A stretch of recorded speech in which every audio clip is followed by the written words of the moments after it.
The opening session of National Stakeholder Workshop on Unleashing the Potential of Industry 4.0 in Developing Countries is about to start virtually. Allow me to extend the greetings to our eminent guests, Honorable Mr. Asim Shehryar Hussain, CEO, National Technology Fund Ignite by the Government of Pakistan and administered by the Ministry of Information Technology and Telecommunication. Mr. Julian Harness, UN Resident Coordinator for Pakistan, Dr. Bernardo Calzadilla Sarmiento, Managing Director, Directorate of Digitalization Technology and Agribusiness, UNIDO Headquarter, Vienna, Ms. Nadia Aftab, UNIDO Country Representative, and we also have a representation from Ministry of Industries and Production, all the attendees, ladies and gentlemen. Assalamu alaikum. Hello, everyone. Welcome to the National Stakeholder Workshop on Unleashing the Potential of Industry 4.0 in Developing Countries, organized by United Nations Industrial Development Organization, Pakistan. Thank you for joining us. My name is Amina, and I am Communication and Visibility Expert at UNIDO in Pakistan, and I'll be your host during the opening session. At the start of our workshop, we will have recitation from Holy Quran, so please stay attentive. أعوذ بالله من الشيطان الرجيم بسم الله الرحمن الرحيم قل هو الله أحد الله الصمد لم يلد ولم يولد ولم يكن له كفوا أحد صدق الله العظيم جزاك الله. Distinguished guests, ladies and gentlemen, Industry 4.0 refers to the fourth industrial revolution comprised of three technological trends driving in transformation, connectivity, intelligence, and flexible automation. The objective of this workshop organized by UNIDO is to discuss implication of Industry 4.0 in developing countries, outline related challenges, and elaborate on how opportunities that Industry 4.0 provides can be leveraged for inclusive, sustainable industrial development. I would like to request the speakers of opening session, Mr. Asim Shehryar Hussain, Mr. Julian Harness, Dr. Bernardo, and Ms. Nadia to turn on the camera, and I would request the panelists to keep the cameras off during the opening session.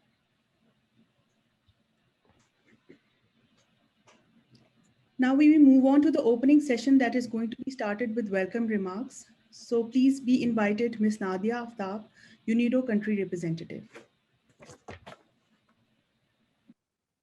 Thank you so much, Amina. Assalamu alaikum and good afternoon. I am very much thankful to Dr. Bernardo Calzadilla Sarmiento, Managing Director, UNIDO Headquarter, Mr. Julian Harness, United Nations Resident Coordinator, representative from Ministry of Industry and Production, and to Mr. Asim Shehryar Hussain, CEO of Ignite, Ministry of Information Technology, for joining us and sharing to us their thoughts today on the event.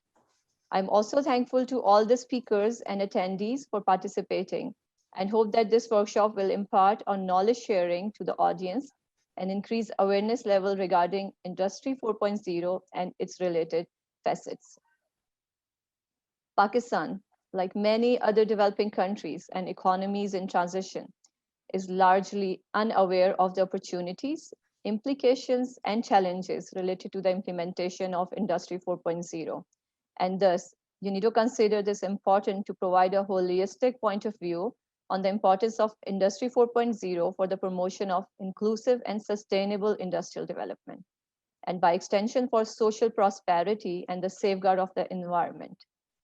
Pakistan is considered to be a land of many opportunities. As the world is witnessing the fourth industrial revolution, it's high time that Pakistan's industrial sector also imbibe some important lessons from it, and once and for all bring an end to country's deep-rooted economic problems. Though Pakistan's industrial sector may be wandering somewhere in the second or third revolution, the fourth industrial revolution might just be the moment for them to placate their problems and boost the country's dwindling exports. How Pakistan ride and respond to Industry 4.0 will determine its future economic fortune. UNIDO Pakistan has taken several initiatives in developing and implementing projects to tackle major global challenges, such as climate change and lack of access to clean energy, etc. It has promoted energy efficiency, renewable energy, trade development to a considerable effect, with a lot of challenges around as well. However, Industry 4.0 presents bigger challenges that relate to countries' ability to efficiently and rapidly introduce new technologies in manufacturing processes. I hope that this workshop will provide a basis for identifying these challenges as well as the opportunities that may be faced by a developing country like Pakistan. I thank you all once again for joining us today and looking forward for your active participation in the technical sessions. Thank you so much. Thank you, Ms. Nadia, for such warm, welcoming remarks. Ladies and gentlemen, Dr. Bernardo Calzadia Sarmiento is Managing Director, Directorate of Digitalization, Technology and Agribusiness in UNIDO Headquarters, Vienna. Here, I would like to add that Dr. Bernardo has been nominated by his country, Bolivia, as the candidate for the position of UNIDO Director General. So, may I now request Dr. Bernardo to grace this event with his remarks. Dr. Bernardo. Thank you very much. Assalamu alaikum. Firstly, many thanks to the UNIDO Pakistan team for inviting me to speak to such an important workshop on Industry 4.0. As the specialized agency of the UN focusing on industrial development, UNIDO plays a key role among the stakeholders by sharing knowledge on new approaches, increasing access to modern technologies and business models, while connecting actors in different regions. Industry 4.0, the new industrial revolution, the fourth industrial revolution, describes a technological paradigm shift, changing all the spheres of life through development of new technologies. We're moving towards a society 5.0. The important element is these technologies can play a key role in bringing productivity, competitiveness, prosperity, meeting the needs of the people, and especially protecting the planet in full alignment with the SDGs, with the Sustainable Development Goals. We are living difficult times. In post-COVID-19 economies have the possibility to rethink, however, how their industrial models and leverage recovery to support the twin transition to a sustainable and digital economy. It must be decoupled from resource consumption. But for this transition to happen, we must enable manufacturing and the industrial ecosystem to ride on a new wave of innovation, business model, and technology, which are green, circular, and scalable. Taking together these developments would lead to the emergence of more sustainable production and consumption patterns, and could thus provide opportunities for the developing countries like Pakistan to achieve the promise of the 2030 Agenda for Sustainable Development. Some developing countries have missed earlier technology waves, resulting in large GDP and productivity gaps, and therefore wide differentials in terms of economic strength. Failing to take advantage of Industry 4.0 risk widening such gaps. Workshops like this can help industries, government, business, and entrepreneurs to understand and adopt suitable Industry 4.0 standards. We must ensure that the post-COVID recovery is an equal recovery, that it is not differentiated, that there is no one world when one part of the world recovers well and the other part is lagging behind. UNIDO is cooperating extensively with member states to assist them in their transition to the fourth industrial revolution. 1 year ago, UNIDO established the Directorate of Digitalization, Technology and Agribusiness as spearhead technical cooperation assistance, policy guidance, normative and convening support to countries in the fourth IR journeys. We assist developing countries in accessing smart manufacturing, digital infrastructure, digital upskilling, training, and digital partnerships. Pakistan industrial sector relies mainly on cost competitiveness through lower cost factors of production such as labor-intensive technologies and raw materials, including cotton and low-grade metals. The challenge of transforming Pakistan's economy to a knowledge-driven one requires substantial efforts from all stakeholders. UNIDO can play a vital role in convening relevant stakeholders, first to create awareness of the topic and its implication, and subsequently by creating a strategic working group to develop a long-term Industry 4.0 adaptation strategy in Pakistan. This aims to support Pakistan economic policies and to augment much needed technological change for future competitiveness. COVID-19 has exposed a lack of resilience within the industrial sector all over the world. Disruption of value chain has impacted especially SMEs across the globe, and a very uneven recovery pattern. The pandemic has shown the opportunities, however, to reimagine the way of doing business and taking advantage of digital technologies. These innovations are vital to bolstering industrial resilience. Appreciating the resilience and courage shown by the people of Pakistan amid the COVID-19 pandemic, I am confident that Pakistan will capitalize on these opportunities upon Industry 4.0 in its recovery process, and UNIDO stands ready to provide any support needed. I wish you all the best and a good seminar. Thank you. Shukran. Thank you. Back to you. Thank you, Dr. Bernardo, for taking time to speak to us today. That was quite captivating. It's an absolute honor to have with us today Mr. Julian Harness, UN Resident Coordinator for Pakistan. Please be invited, Mr. Julian Harness.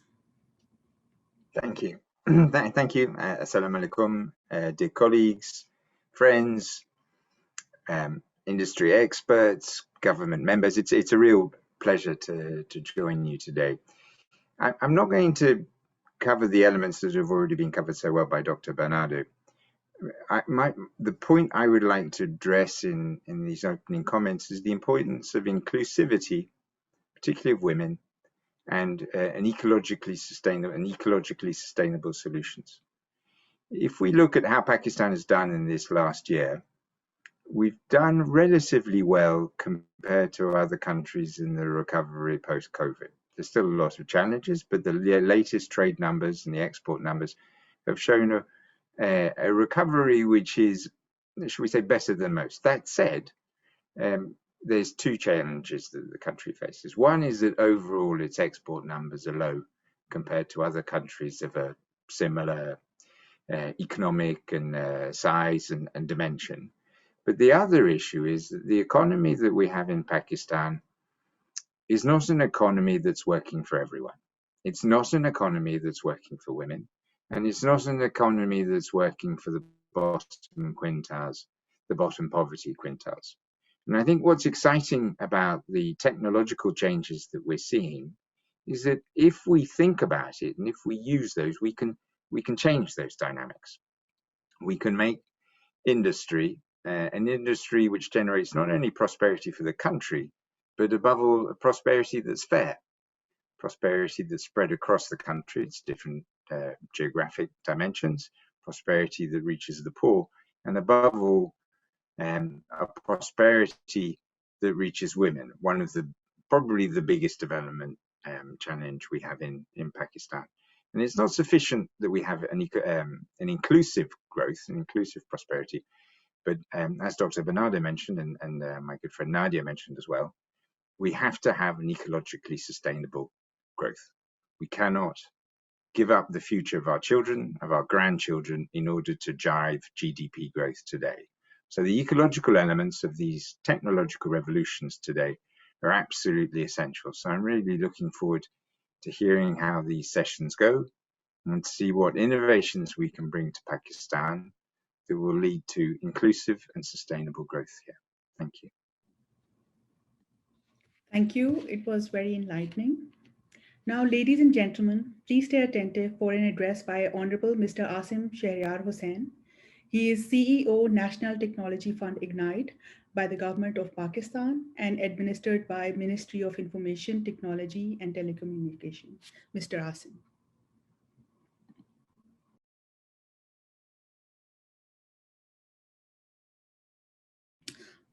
Sir, can you please unmute?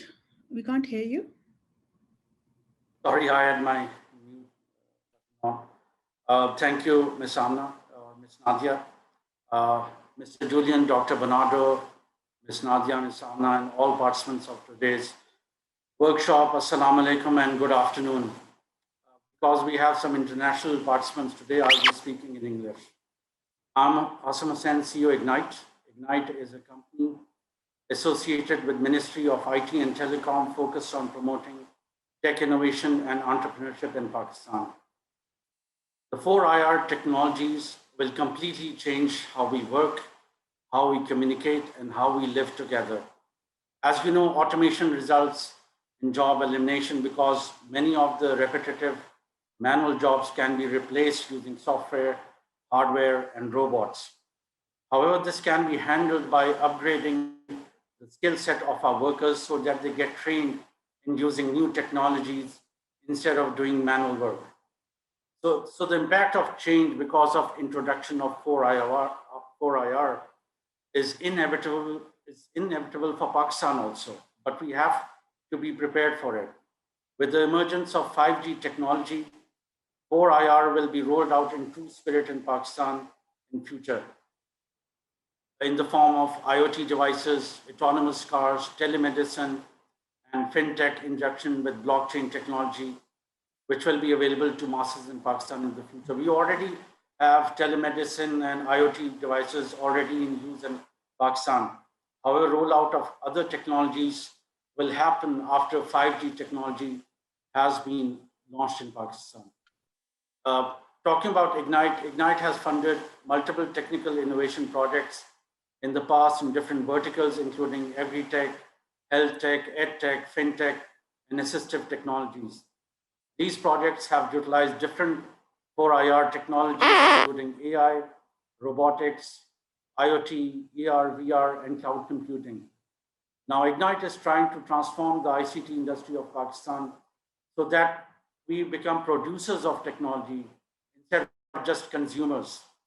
So Ignite has devised a three-pronged strategy to tap the potential of the fourth industrial revolution. Number one is to provide funding to promote 4IR product development in Pakistan. The core business of Ignite is to fund technical R&D, innovative, and HRD projects in ICT, which impact Pakistan's economy.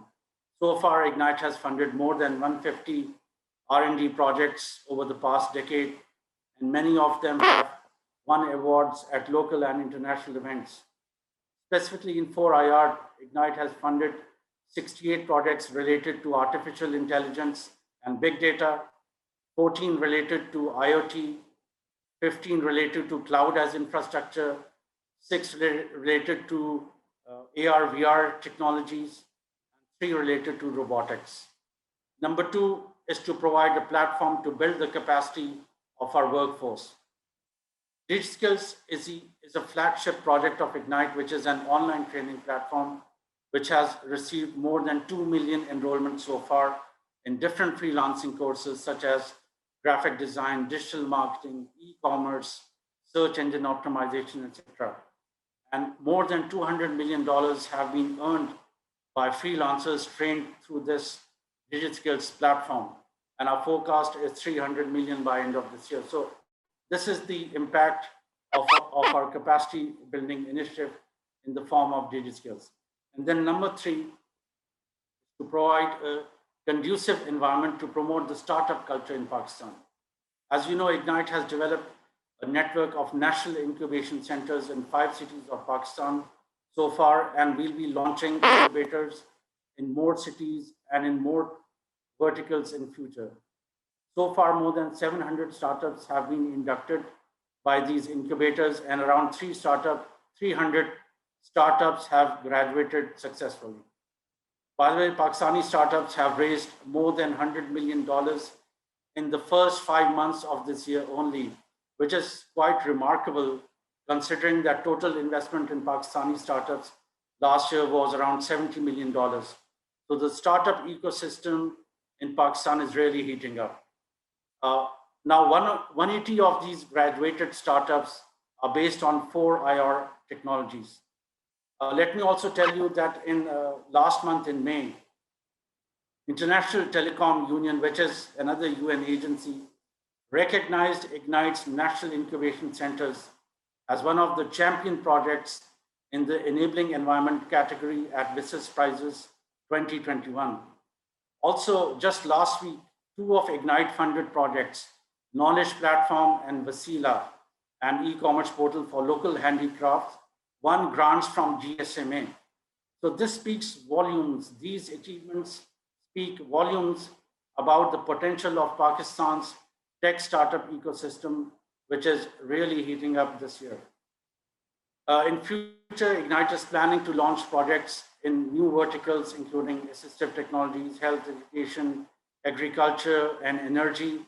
Some of the 4 IR technologies which will be used in these projects include AI, machine learning, IoT, and cloud. In addition, Ignite is also planning a national cybersecurity competition and challenges in agri-tech and clean tech in future. So we will be funding many projects and startups related to the fourth industrial revolution in future to boost the innovation and entrepreneurship ecosystem of Pakistan. Thank you all. Thank you, Mr. Asim. That explains a lot. So this brings an end to the opening session, but before moving on to the technical session, may I request all the panelists and the guests to turn on the camera so I can take a screenshot of a group. All the panelists, yes, please turn on your cameras. Dr. Sophia, Mr. Amir Hashmi.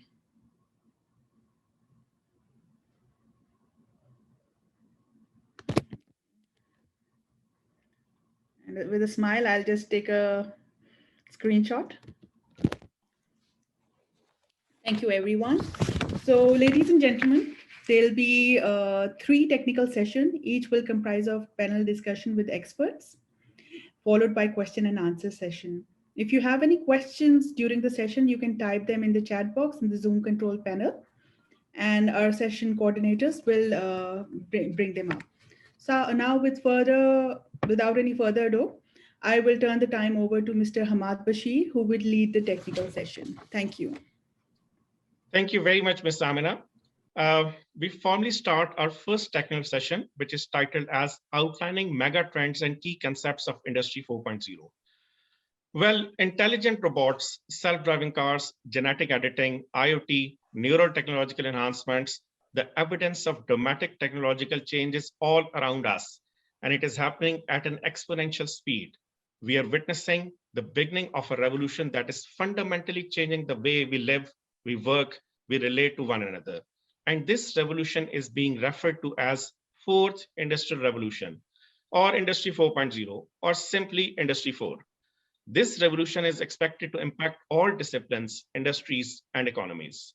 It has been observed that mega trends such as digitalization, globalization, population growth are changing the world we live in. This session will focus on how can we increase our competitiveness and change the way we produce in future to keep up the current trends, especially in the context of developing countries like Pakistan.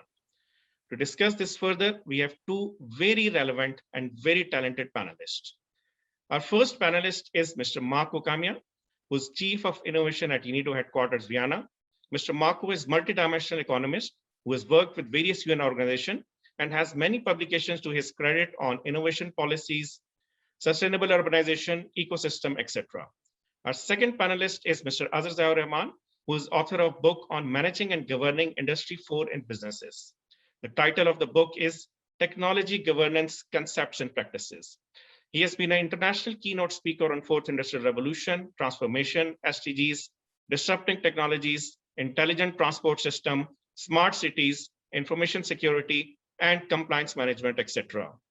He also coined a very interesting term related to Fourth Industrial Revolution that is called digiformation. We'll ask him also to elaborate this interesting concept. We'll start this session with Mr. Marco.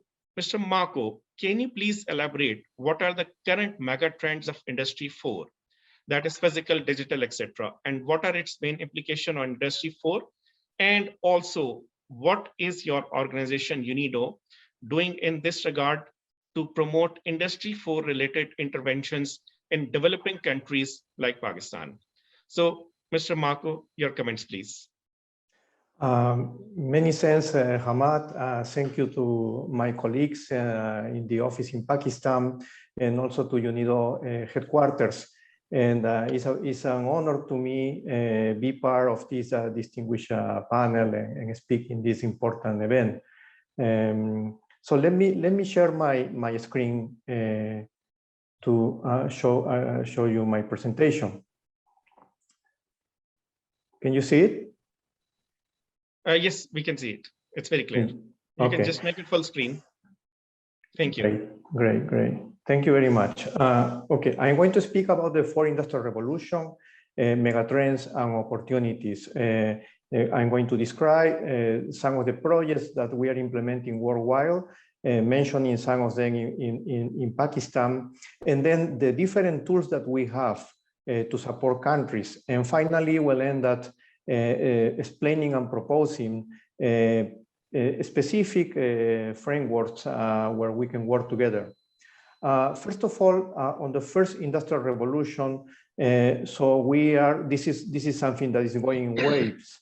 From 2009 to 2016, digitalization, Internet of Things, advanced analytics, robotics were emerging. But now we are going through artificial intelligence, blockchain, smart automation, 5G, 6G communication protocols technologies, and we are also discussing on satellite internet. So we know that the third wave that will start around 2025 will be focusing on quantum computing, cybersecurity, neuro and nanotechnologies, and bioinformatics. Of course, this is not easy to predict because things are really moving very fast, but this is the general trend of the fourth industrial revolution. And as our managing director, Bernardo Calzadilla, mentioned, from fourth industrial revolution, we will probably be moving very soon to society 5.0, where there will be a confluence between technologies and prosperity. And that's something that countries are looking at closer right now. So let me show this figure that it describes the exports. So how is the economy of Pakistan? And the economy of Pakistan is mostly concentrated in medium and low complex products. So let's put it that way, no? House, linen, lot of textiles, then agriculture product, rice, wheat, and muslin. But something that is important is that in the last 20 years, Pakistan production, the capabilities has been getting more and more superior. And just from 2003 to 2018, Pakistan has been able to introduce 21 products in the market, in the global market, with leading competitiveness. And this has brought to the country a total value of 466 million. So you can see these numbers at the Atlas of Product Complexity that is produced by the Center for International Development at Harvard University. And there are a number of products like ICT, transport, travel and tourism, and even finance. But you also have medical instruments, health devices, export equipment, more and more that are coming and are showing that Pakistan has really a strong competitive advantage that is increasing. Of course, if you compare this with some neighbor countries like Uzbekistan or Bangladesh, so you see differences. But still, I just want to point out the capacity of the country in order to introduce new products into the market.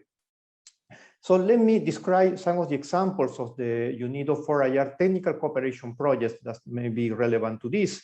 And the way we work is that we are here and we want to take a productive sector into the fourth industrial revolution. And in order to do this, so we support countries on knowledge and skills. We organize global forum and partnerships. We provide technical cooperation supported by donors. We do research and policy advice, and we also implement normative work, and we help countries, SMEs, productive sectors to making the bridge. Some examples of projects is that using Internet of Things is that in Pakistan, actually, we have these Zahim machines reducing the consumption of gas and electricity through our Internet of Things automation. In South Africa, we have a project called My Small Farm that offers a data dashboard solution for farmers so they can anticipate better and plan the agriculture products that they want to produce. In Turkey, we have Positive Energy, a startup that has developed Internet of Things devices and cloud-based analytics for energy consumption in commercial buildings. That commercial buildings in particular with the COVID-19 has been a very important area of work. We also have satellite and drone-based imagery and artificial intelligence in Namibia with a different products in the area of agriculture. In Ghana, so we're implementing a couple of projects with frontier technologies, one on blockchain applied to traceability on the agriculture and food sector, improving food security in this way. But also we have another project on smart lenses using Internet of Things and augmented reality. In Pakistan specifically, so we are supporting the Sustainable Energy Initiative and the Global Clean Tech Innovation Program. Some of the tools we have just is that you can access this all on the web, or you can contact us so we can provide this. Is a guidance on industrial recovery for SMEs that is particularly important for post-COVID-19. We also are developing, and we have a base smart industry readiness index that we want to bring more and more self-diagnostics with frontier technologies and digital activities. We also have an approach to work on science, innovation, and technology parts that can be of particular interest in Pakistan. And of course, our research and analytical work in the area of industrial policies, but also on the new industrial revolution and COVID-19. So just some points on the road ahead. And one important issue to highlight is that in the past, traditionally, the global value chain was more concave, but this is becoming less concave, allowing for not just for the manufacturing sector, but also for the services. And this is something that countries like Pakistan can take advantage of. Like this, not just like the production of the goods, but also the services, the research and development, the design, the marketing, the additional embedded services, and all this area with the frontier technologies and the digitalization, developing countries can take advantage of this, and in particular, Pakistan, who is also advancing fast in the area of startups and ICT technologies. So, as I said, so we are supporting strengthening innovation ecosystem, digital infrastructure to allow companies to thrive. And in particular, also, we are supporting the digital transformation in relation with the circular economy. That is something that also is being supported by a number of member states and donors. And education and skills to make possible to link all the young people and all the expertise and the human capital that the country has to take advantage of the fourth industrial revolution. So just to finish this row ahead, working with the fourth industrial revolution, if I want to mention 5 things, is that continuing supporting value chain SMEs and cluster, working on supply chain and production networks, expanding our work on smart cities and urban management, supporting on dynamic entrepreneurship and startup, that is an extremely important area of work for us, and then Also, don't forget the national and territorial innovation ecosystem that is particularly important today when we also have the advantage to link service value chain into the world economy. So thank you very much. Back to you. Thank you very much, Marco, for such a nice presentation. And I must say the statistics that you have given related to competitive advantage for Pakistan, they were really very encouraging. And that shows a very good, we are all hopeful that that shows a light and a journey going towards Industry 4 adaptation by the Pakistan. So very much thank you for that. Now our next panelist, Mr. Azhar Rahman. Mr. Azhar, can you please elaborate the main effects of Industry 4 on economy and businesses in general? And also, I would also like you to please elaborate the interesting term that you coined called digiformation. What are its applications in developing countries? Yes, please. Can I share my screen? Yes, please. Do I have the control now? Okay. Yes.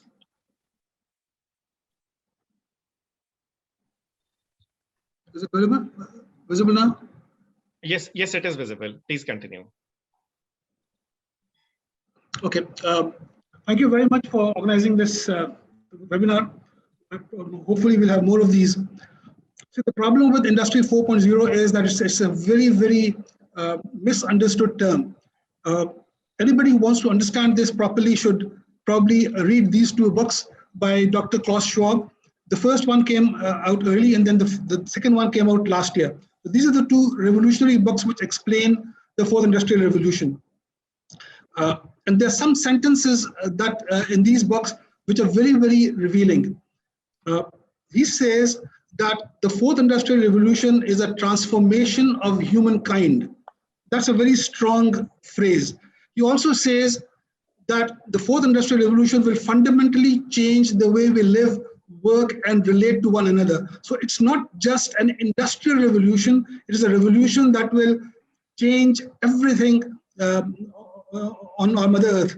The third sentence that he said, very revealing, is that unlike anything humankind has experienced before. So this is something which is very different, and therefore it has to be handled in a very different way.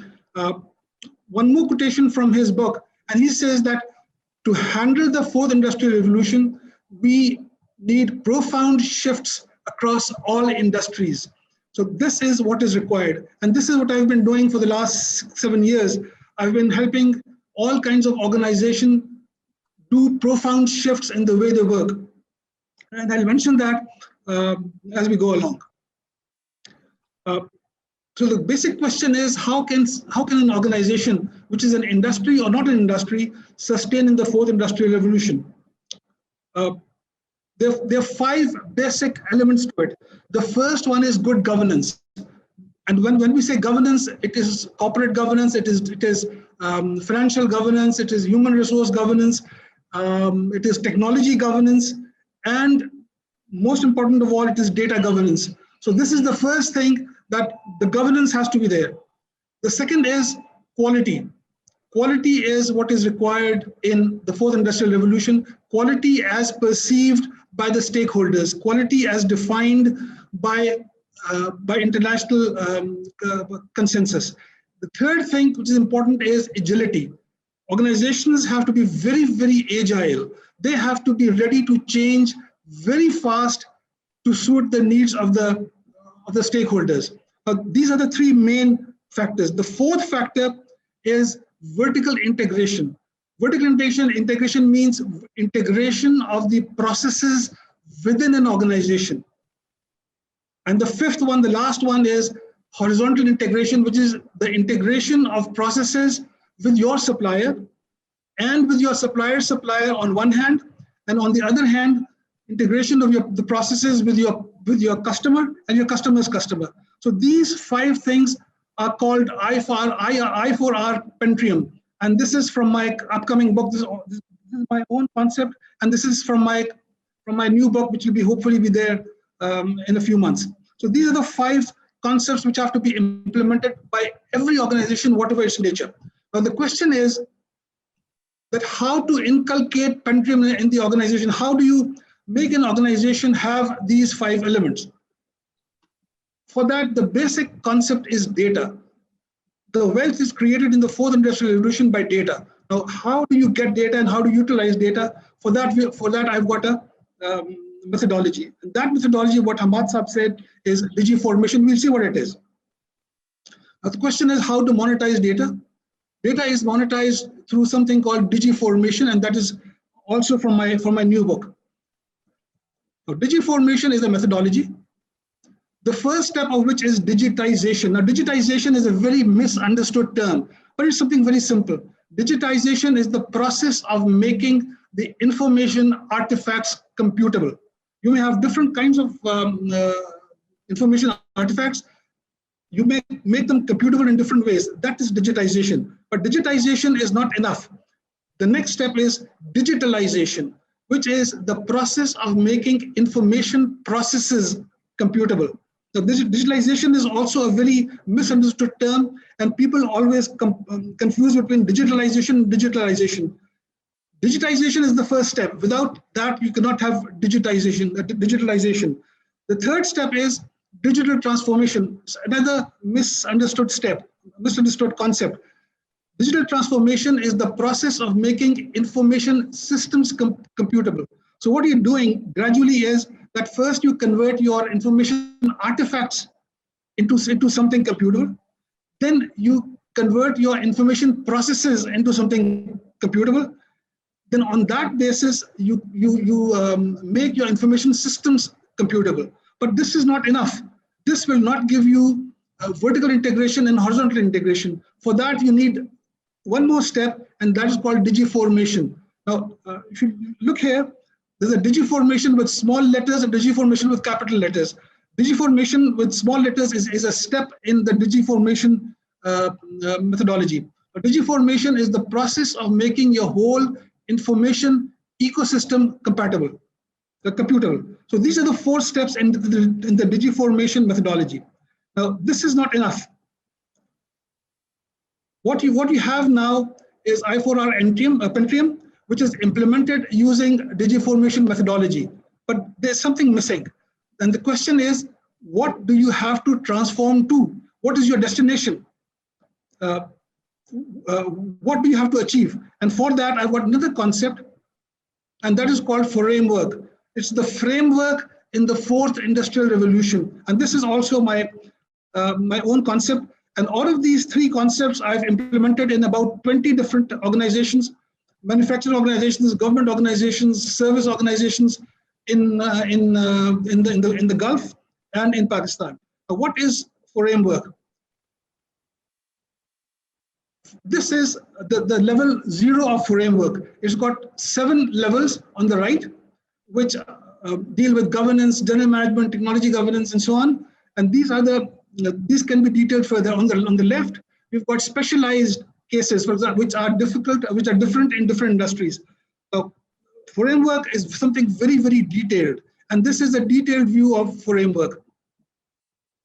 Each small box in the framework relates to at least one international standard. So when you're implementing each box herein, you have to do it on the basis of at least one standard. Now, I have customized the framework for different industries, some of which I can show. For example, this is framework for the oil and gas industry, and I've implemented this in a very large oil and gas company in the Middle East. This is the same framework customized for oil and gas. But this is the same framework customized for the education industry. This has also been implemented in a large organization which looks after 16 higher level colleges.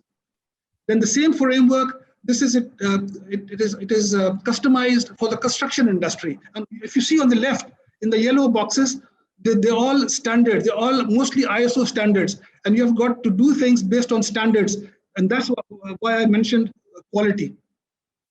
Then this is the same framework based for the healthcare industry, for the hospitals. And this has also been implemented in a chain of hospitals, a chain of laboratories in the Gulf. And then lastly, I'll talk about the three tools that I have: digiformation, framework, and Pentium.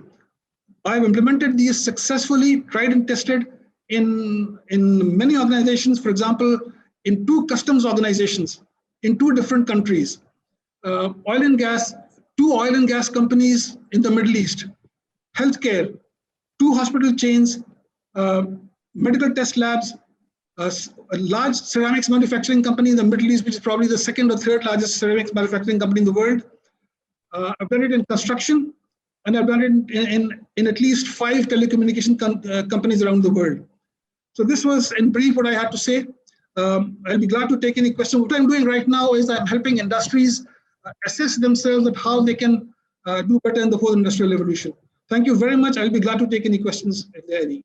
Thank you. Thank you very much, Mr. Azhar, for such a nice elaboration of Industry 4. And your work is really remarkable, especially in promotion of Industry 4 in Pakistan and other countries. We need people like you. And regarding question and answer sessions, I would request all attendees that if they have any relevant questions, they can write their questions in question and answer box. So if there are any questions, also, I must thank all the attendees. We were expecting somewhat that we would be attendees something like 200, but now we have attendees which are numbered around 500. So that shows the interest of Pakistani people in general in this particular Industry 4. So that is a very good sign that people are very much conscious and cognizant of the fact that Industry 4 is a reality and we must adopt it. So any question, any relevant question, you can type that in question answer box, please. Also, there had been a few comments regarding recording. The recording of this webinar would be available, and after the webinar, we can share the link with you. Also, there had been few questions asking for about where can we find the book of Mr. Azhar. So Mr. Azhar, you can explain that, please. It is available from Amazon, or you can write to me, or I can give you a soft copy of it, whichever you want. Okay, right. So one question is with Mr. Azim Iqbal, who is from an organization called Think Connects. Is there a trend of smart factories in Pakistan? And then the other question related to it, what is the future of smart factories in Pakistan? So I would request any of the panelists to answer this question regarding smart factories. We can start with Mr. Marco. The future of smart factories. Yes, I think in general, so the capacity that Pakistani companies has at this moment, they are adopting a number of technologies, as we see with the different examples that has been described, not just by the project that we have at UNIDO, but also by the ministry. And I think what is important is to combine the skills that are needed in order to adopt those technologies with the availability of the technologies. And one of the things is that we shouldn't forget is that it's very important to have a basic infrastructure. Basic infrastructure in many countries, or in Africa, where is a continent that I used to work in the past, and just lack of electricity makes very difficult to implement frontier technologies and Industry 4.0. So basic infrastructure is first. We need the provision of this, and for this, it has to be provided by the central government or by large regional governments. And then on this, the different access to the frontier technologies is not yet guaranteed, but it's the base. The second phase is to link all this basic infrastructure into incorporating the frontier technologies. Okay, thank you very much. Mr. Azhar, would you like to add anything? Yeah, see, there is no choice. Factories have to be smart. Last year in April and May, and after that, I got calls from so many pharmaceutical companies in Pakistan that they want to reduce dependence on manpower and make their factories smart. So it's not, the question is not, do they want to have a smart factory? The question is, if they don't have a smart factory, what will happen? So there's no choice. You have to have a smart factory, otherwise you'll be thrown out. Okay, thank you very much. So we can conclude from your comments is that it is compulsion. Adopting Industry 4 and its various terminologies, smart factories, IoTs, that is a compulsion. That is not a choice. We have to follow that. So thank you very much for these comments. We'll be having more questions, but in the interest of time, I will start the next session. Our next session, the technical session 2. The title of this technical session is Potential Applications of Industry 4 in Developing Countries. As you know, that Industry 4 is expected to increase the digitization of manufacturing. Work networks are being created that allow a greater interaction of humans and machines. Information exchanges and analysis supported by advancement of technologies such as big data, cloud computing, they would be prevailing. So every sector, be it energy, health, environment, or whatever field you're working in, will be affected by and is being affected by Industry 4.0. We are lucky that in this session, we are joined by 3 very talented women who are working and spearheading their organizations in the area of health tech, fintech, IoT, respectively. A brief introduction of our panelists. Our first panelist is Dr. Sundas Wahid. Dr. Sundas Wahid is dentist by profession. She holds a bachelor's degree in dental surgery with specialization in orthodontics. She has been passionately working on deriving economical digital healthcare solutions for the past 6 years. She conceptualized DentiNect during her orthodontic residency that falls under the original innovation category in the digital oral healthcare paradigm.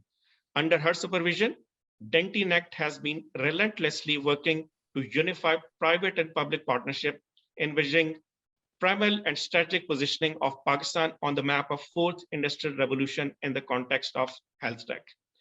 Our second panelist is Ms. Maheen Rahman. Maheen has over 20 years of experience in investment banking, research, and asset management. Prior to her appointment as InfraZamin Pakistan CEO, Ms. Rahman served as the chief executive of Al-Falah GHP Investment, where under her leadership, Al-Falah Investment has grown to be one of the largest asset management companies in Pakistan. At InfraZamin, she is using technology for the financial sector, or in other words, fintech. Our third panelist is Ms. Sophia Hasnan. Sophia is founder and CEO of Linked Things, which is perhaps only end-to-end industrial IoT solution provider in Pakistan. Sophia has previously worked with Telenor, Deutsche Telekom, and GSMA in strategy, products, and market engagement roles. Her passion to find high-tech solutions for real businesses and social changes led to Linked Things that focuses on solving energy, water, air quality, and industrial challenges in emerging markets through IoT and big data. So, 3 very dynamic women and 3 very technical jargons: health tech, fintech, and IoT. So I would request now our first panelist, Dr. Sundas. Can you please explain what is DentiNect? How are you using technology in your field, which is health? And what is future of health tech, especially in this era of pandemic like COVID? So Dr. Sundas, please. Dr. Sundas, can you please unmute yourself? Am I audible now? Yes, we can hear you. Thank you, sir. Thank you so much for the very kind introduction. I'll just like to share my screen, and then I can walk you through the presentation and would hopefully answer to all the questions that you've asked me. Yes, please. Please share. Okay.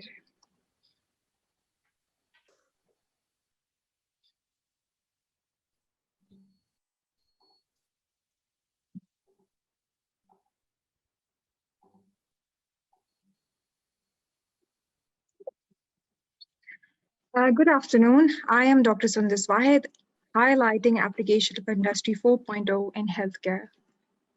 So the brief overview of the presentation, we'll just walk through these topics and areas. Understanding the problem. With a population of 216.6 million people and with 1 doctor to every 1,700 people, and an annual spending of 0.4% of total GDP on healthcare, Pakistan is listed as one of the 57 countries with critical healthcare force deficiency. The COVID-19 pandemic in Pakistan alone affected 420,000 people. The pandemic has substantially incurred the economy an estimated loss of 1.1 trillion rupees, pushing 33.7% of Pakistani population further below the poverty belt.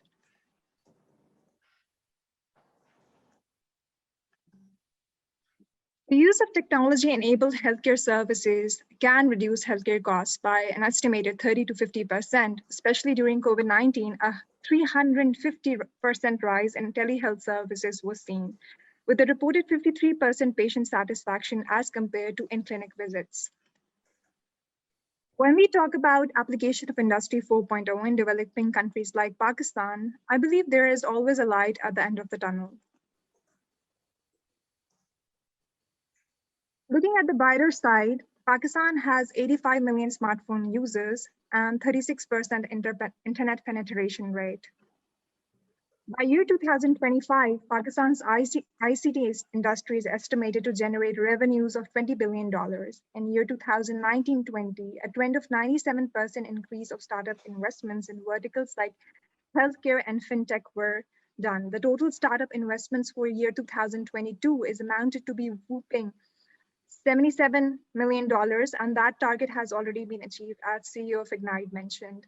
And this is the highest in MENA region despite COVID-19. SDGs and Pakistan. So the current government has been pushing hard on SDGs implementation, which will enable Pakistan to join League of Upper Middle Class Countries by year 2030. And Pakistan was the first country to adopt SDGs 2030 agenda. Gender and gaps in Industry 4.0. I will highlight gender parity in the entrepreneurial world that itself paints a very sad picture. Pakistan is rated to be at 148th number in female economic participation. This is the worst in the region, placing it below Nigeria and Bangladesh. In terms of startup investments for year 2019 and 20, only 31% of female founders made successful raises, with 40.7% reaching the managerial hierarchy. And Dentinex's role in Industry 4.0, we are transforming dentistry through connected care. What do we do? Dentinex simplifies the communication between dentists, orthodontic specialists, and patients using teleorthodontics, indirect supervision, embedded with artificial intelligence in a web and a mobile platform. We're relatively very new in the startup place, and we started our formal operations 7 or 8 months ago. And how do we do it? A general dentist who could be sitting anywhere in the world, even any remote area in Pakistan, uploads patients' records onto the Dentinex, and Dentinex channels the referral request to a specialist, and AI automates workflow over recurring appointment, along with radiographical diagnosis over the denture basis. In past 3 months, we have trained more than 350 dentists, consulted more than 250 orthodontic cases, funded 4 academic researchers, adding to 7% passive income streams of dentists with an acceptance rate of 98%. Dentinex is 6,000 times cheaper than alternative centralized software solutions because it's completely cloud-based. And these are the SDGs aligned with our mission at Dentigen. Our mission at Dentinex is to perfect clinical outcomes, enhance diagnostic accuracy with accessible and affordable healthcare for all. Our near vision is to capture 2% of Pakistani market as proof of concept, empower 5,000 dentists, enable 60,000 smiles, and scale up into MENA, USA with a smooth transition into end-to-end medical platform. I am the founder, and this is my co-founder. A warm hello from both of us. We would love to connect to you, and I'll be happy to share the study material along with references. Thank you. Okay, thank you very much, Dr. Sandesh, for introduction of your very innovative health tech startup in the area of dentistry. And this is something very remarkable. And I think in the way you described that you're using artificial intelligence, this is the future. This is the future of health tech.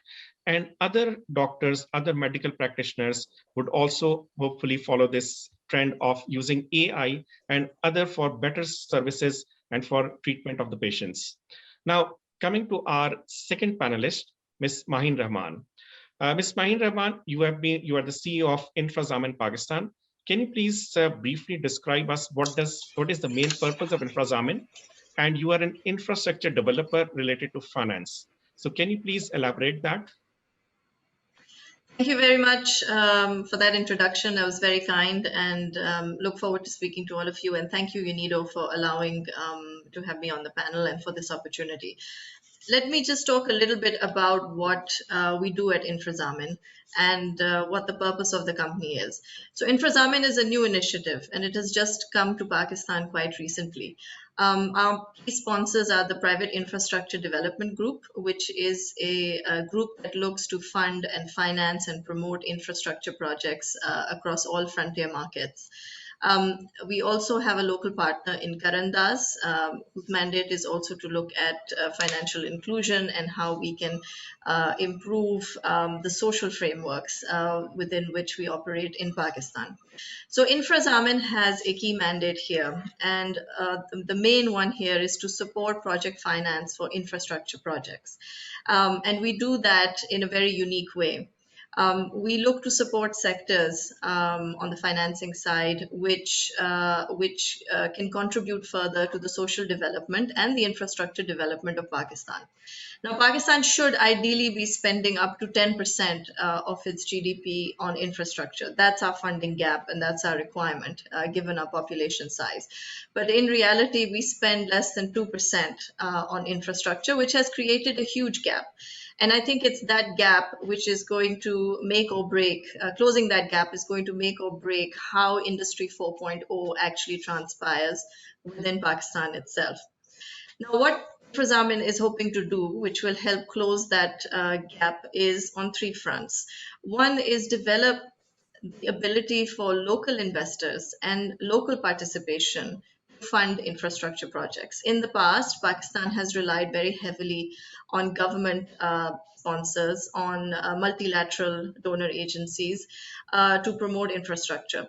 However, we do have an ability to fund it locally through local pools of capital. And what we effectively do at InfraZamin is provide credit guarantees that will allow people to de-risk the project, and then in that situation, local investors would be much more willing to take that risk and participate in the growth of their own country.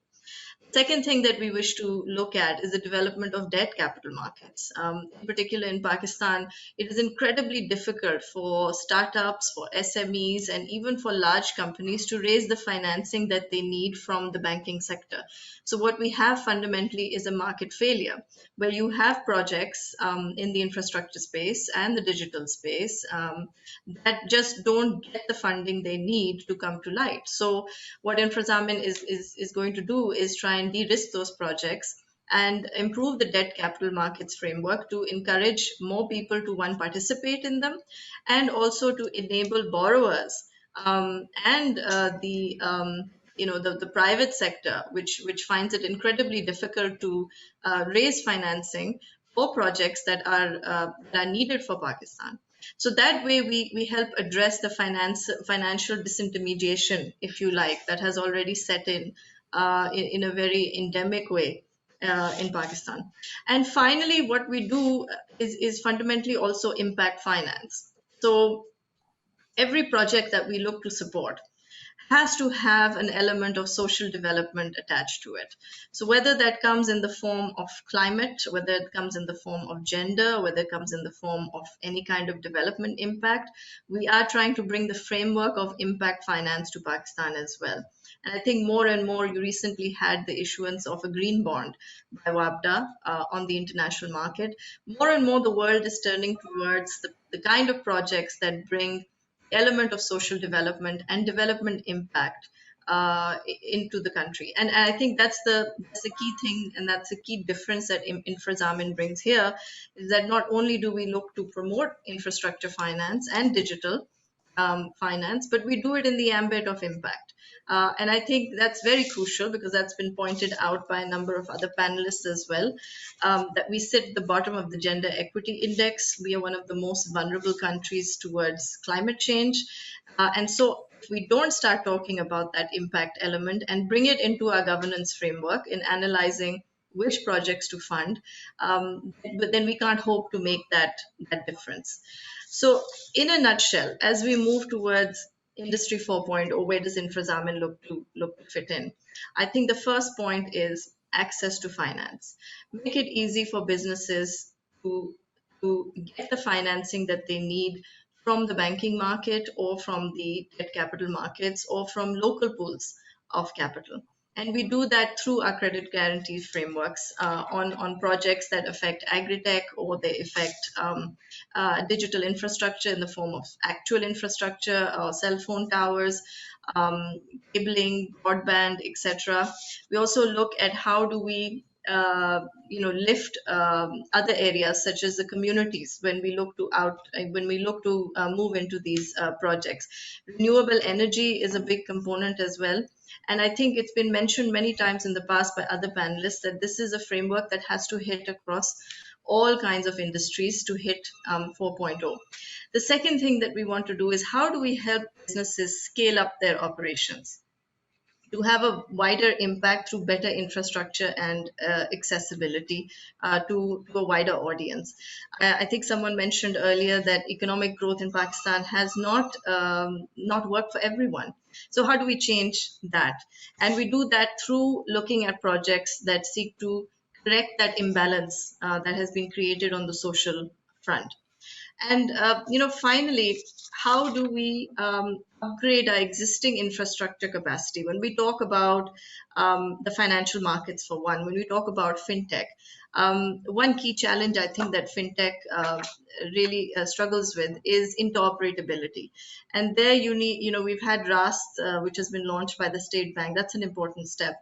But I think overall, on the regulatory framework and on the fintech side in specific, there does need to be much more work related to that, and that's something that we push towards on our policy advocacy front. I think finally, if I talk to fintech specifically, we have to understand the needs of Pakistan. We are a 200 million population, of which 80% of our population sits below the age of 30. That means we have a tremendous number of people entering the job market every year. If we look at the life cycle of how this will play out over the next 30 years or so, you have about 3 million people, a million people enter the job market annually. They will need employment. They will need to, set up for themselves. They will need a car. They will need credit cards. As the fintech market, are we geared up for that? Not yet. I think in terms of product, the banks do make it very challenging for people to get access to car leasing or credit cards or debit cards. So, how do we change that mindset as well? I think eventually 10 years later, if I talk a decade down, you're looking at, that 20-year-old has become a 30-year-old, is looking to buy a house, raise a family, get a mortgage. At this point in time, the fintech industry needs to find solutions to the mortgage market. How do you address the problem that we have with the banks at the moment is that it's incredibly difficult for anyone to get a mortgage. So how does the fintech space make that easier? And then finally, as they grow through their life cycle, 40s and 50s, we will have a growing pension problem. We will have a challenge in terms of savings and investment. So, all these things have to come together, and the fintech space and the capital market space is quite critical to ensuring that we have that infrastructure availability. And that's something that as Infrazamin, we hope to address through various projects that we look to take on with the banking sector, with the fintech market, and with other sectors, especially in renewable energy and affordable housing, that will help to close some of the gaps we see here in Pakistan today. Thank you. Thank you very much. Thank you very much, Ms. Mahin, for such wonderful comments. Now, you mentioned about fintech. And what would be the future of banks and financial institutions? Will the fintech be a parallel industry, or will these financial institutions and banks would become a fintech company? So how do you see in the era of Industry 4, what would be the future of banks and financial institutions? At the moment, what we're seeing in fintech is, and in the banking sector, is both are developing simultaneously. You have the banks who have, the majority of them have worked very hard on their digital arms and their digital product offering. And at the same time, where you really find the innovation is within the fintech space, the platforms, the innovation, the new kinds of products. Now, the challenge in Pakistan is, where do these two parallel lines actually end up meeting? Because I think that's when you really see that scale up, because a small startup fintech at this point in time is not going to have the reach of a larger commercial bank. So there is a natural marriage that needs to happen between the two, and how and when it's already started, in my view. I think we will have to see the banks take a step forward, and we will have to see the fintechs willing to incorporate banks for the purposes of distribution of their product as well. So it will require give and take on both sides. But I think without that innovation that you're seeing on the fintech space, and that innovation is what will feed into bank product lines. The key thing here will be the financial products are already available to us. We have, mortgages available. We have car leasing available. We have insurance available. We have investment products available. All of these are already available in Pakistan. Their use is very, very limited. And that's where fintech can step in and make it easy for customers to, one, get a credit card, to get a mortgage, to get a loan, and open that accessibility for the banks as well. Now, on this front, I think regulation is going to have to be looked at to see, what can be adjusted to make that onboarding of a customer much easier. But broadly, product offerings are already there. It is about bringing them to the mass market in a much wider way than what's been done already. So, at some point this will come together. There does need to be a step forward by the banks and by the fintech companies to work together on certain platforms. And then you begin to see that explosion in outreach, which we've already seen in many other countries. Okay, thank you very much. Thank you for this comments. I think very rightly you said this thing that fintech, the banks must adopt fintech. There should be a marriage between fintech and the banks. And that is the future of banking and financial institution in Pakistan. Now, coming to Ms. Sophia Stan. Ms. Sophia, can you please elaborate what is this IoT? Thank you, Ahmad. I hope you guys can hear me loud and clear. Yes, we can. Yes, we can. Great. So I'm from LinkThings. LinkThings, I founded LinkThings in 2016, over 5 years ago, because I thought that the future is going to be IR 4.0, and Internet of Things is going to play a key role in enabling IR 4 technologies. As Mr. Kamya also showed the 3 waves of it. So yeah, definitely we were talking about IoT, which is basically the infrastructure layer for all the IR 4 that is going to happen in the second wave and the third wave, which is more related to data.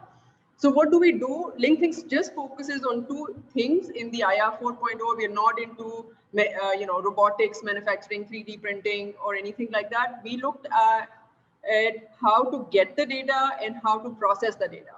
So getting the data part is Internet of Things, and processing the data and making it human readable, actionable in the form of reports, data analytics, AI, alerts, notifications, whatnot, and the processes that you want to actually automate, as Mr. Azhar has also identified.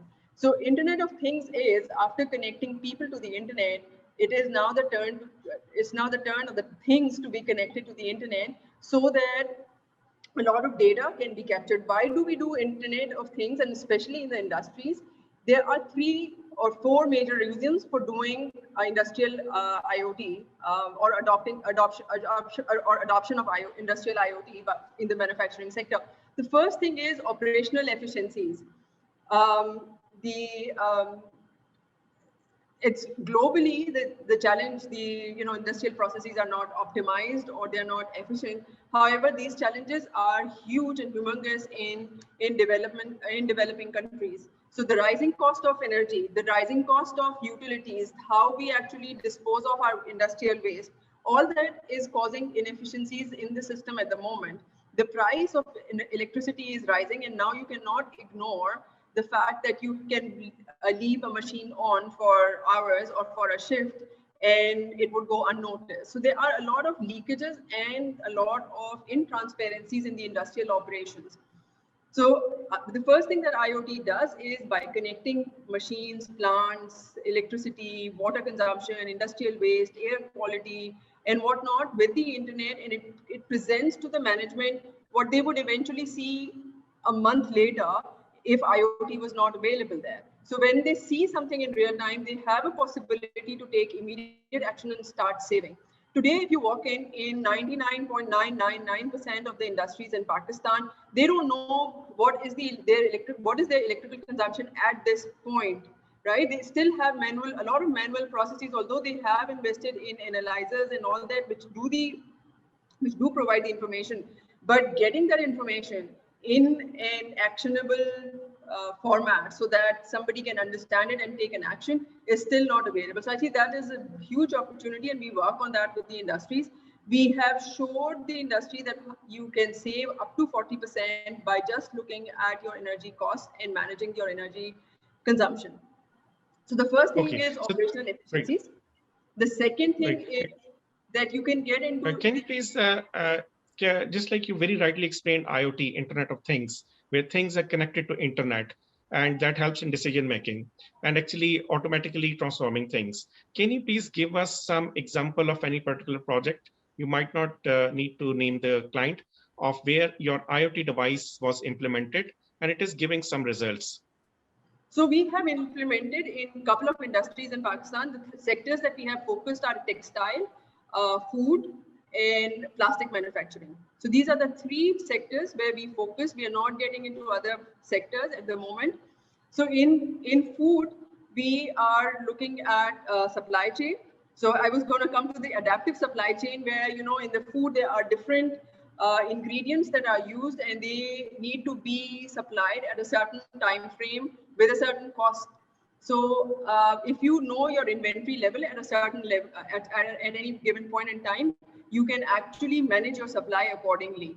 And that's what we have done. So in oil inventory, so for edible oil inventory, we have done in packaging of the food industry. So packaging is another important thing. Like, it's basically the output format, right? And in some food manufacturers, they are producing 200 or 250 units of products per minute, right? And that's huge per machine.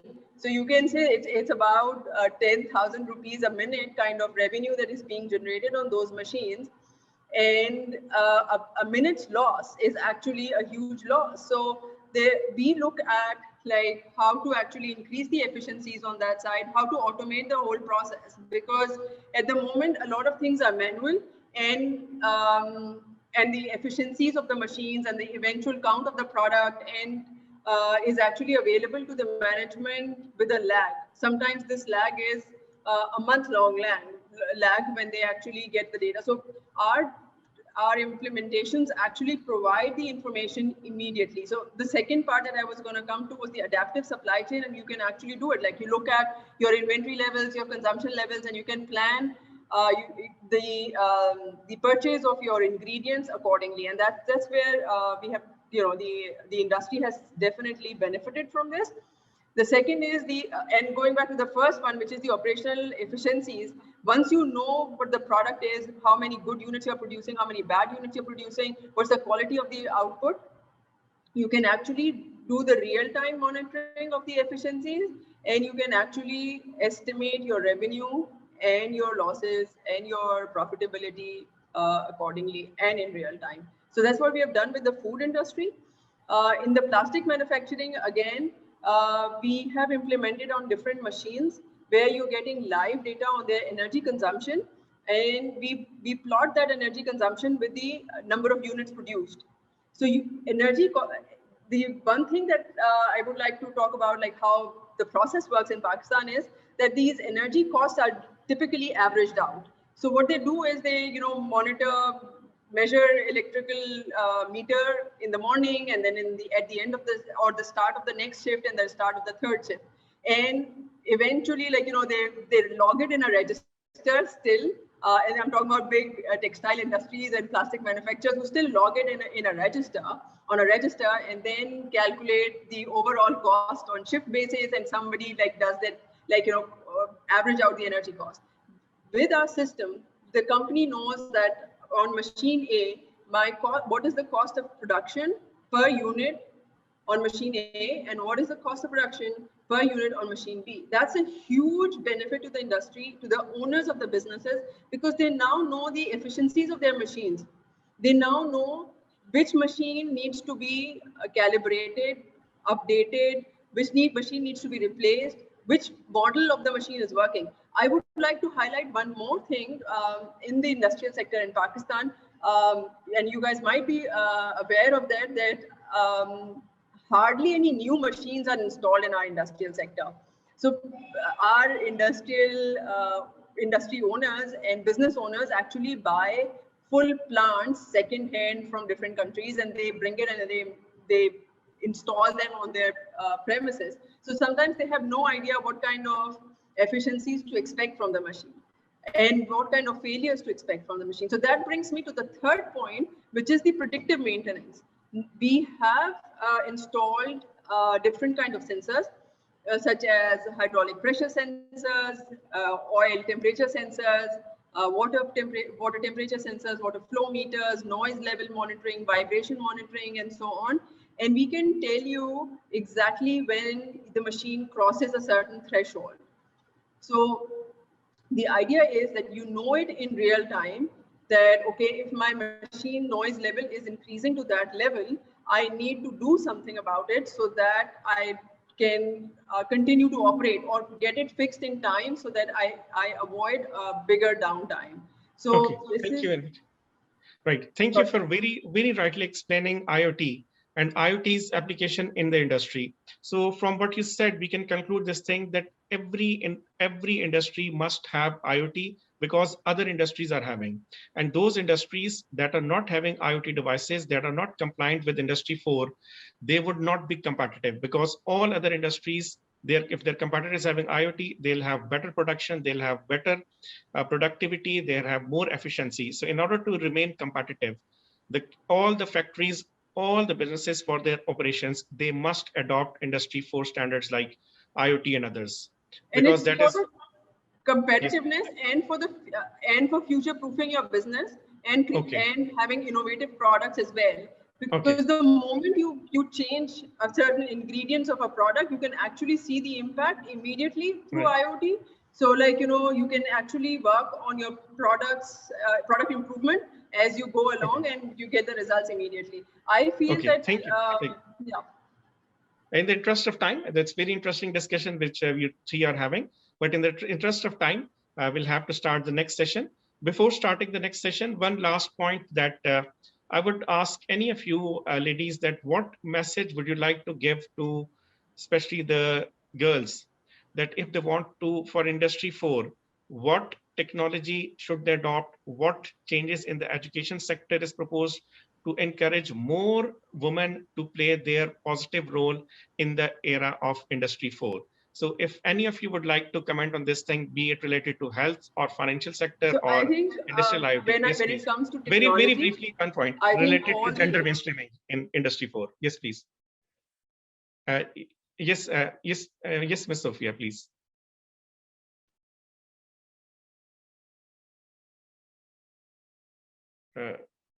We can't hear you.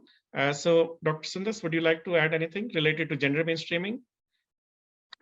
Of course, this whole thing is quite endless, and but I think what the key that is required, as I think it was also in Azhar Zia Saab's presentation as well, that this would be so rapid and it would be transformation. So that that means that it's not going to stop right now. That Industry 4.0 is going to be a milestone. It's something that is going to continue, and the skill that is required in this Industry 4.0 era is higher cognitive and analytical skills, and the ability to learn and adapt quickly.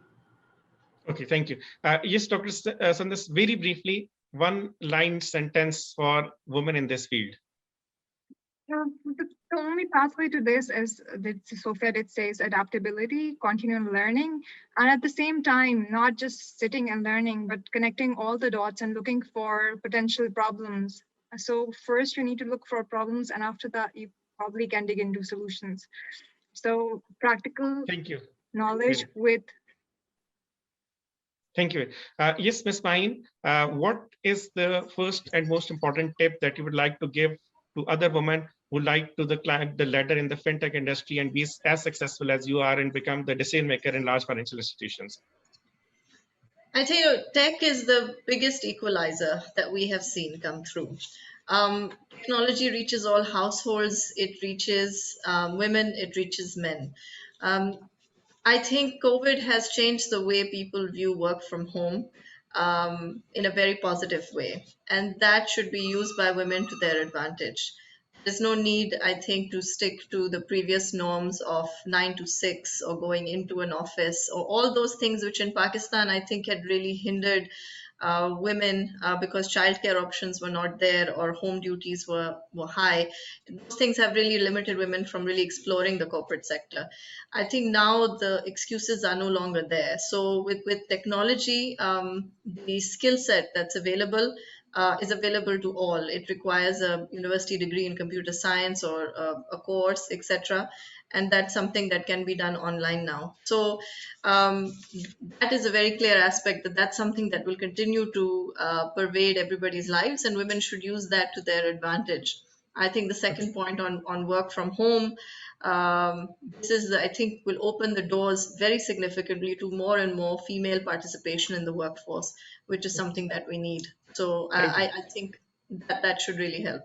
Thank you very much for your valuable comments. We have lots of questions, but I think in the interest of time, we'll take the questions at the end of the session. Now we move to the next session, which is session number 3, technical session number 3. Over to Mr. Omar Khan.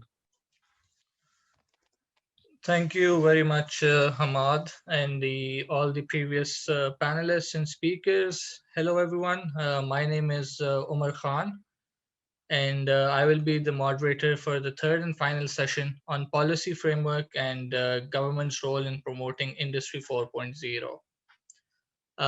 If I may just request Mr. Amir Hashmi and Dr. Omar Shahbaz, if they can switch on their cameras. And we'll roughly have about 8 to 10 minutes for both the speakers to speak, and then if time allows, we'll take a couple of questions as well. So our two panelists for the session are Mr. Amir Hashmi. Mr. Amir Hashmi is an IT expert and entrepreneur who has global experience in organizational leadership with companies like IBM. He has also been the Chief Strategy Officer at the National University of Sciences and Technology. And he's currently serving as the chairperson for the Special Technology Zones Authority. And our second panelist for this session would be Dr. Omar Shahbaz. Dr. Omar is serving as the faculty member and has previously headed the Mechatronics Engineering Department at NUST. Currently, Dr. Omar is serving as the chairman of the National Center of Robotics and Automation. So I'd like to begin with Mr. Amir. Mr. Amir, if you could just briefly explain what the Special Technology Zones Authority does in Pakistan, and then just go briefly into the policy of the government and the role of the authority in tackling challenges and foreseeing opportunities for different businesses. So over to you, Mr. Amir. Bismillahirrahmanirrahim. Thank you, Umar, and I want to thank UNIDO for organizing a very important panel for Industry 4.0. So I won't touch base on the scope of Industry 4.0. You probably had that earlier. So what I'll touch upon, Umar, is more the government's role, as you requested, and kind of the state's responsibility in creating an enabling environment, right? So I got the latter part of the discussion on some of the initiatives taking place in the private sector on how to promote Industry 4.0 and of course the digital society today. However, I've been an advocate that private sector driven growth in technology has to be in parallel supported by the government. And of course, we have examples all over the world. In Pakistan, we didn't have the enabling environment that the startups, the SMEs, as well as the large corporations needed for that digital or technology innovation and entrepreneurship ecosystem, as we call it. So the authority that you asked to introduce, this should have happened in Pakistan decades ago, but of course, better late than never, is a lot of discussions with the Prime Minister as well as his senior team. We don't have any mechanism to attract startups or even large corporations for that matter, or R&D. So if you look at the global expenditure of the large corporations, the research and development, which is tech driven, is about $2.2 trillion. And Pakistan doesn't have that in the country. Even one R&D center globally hasn't been set up in the last couple of decades.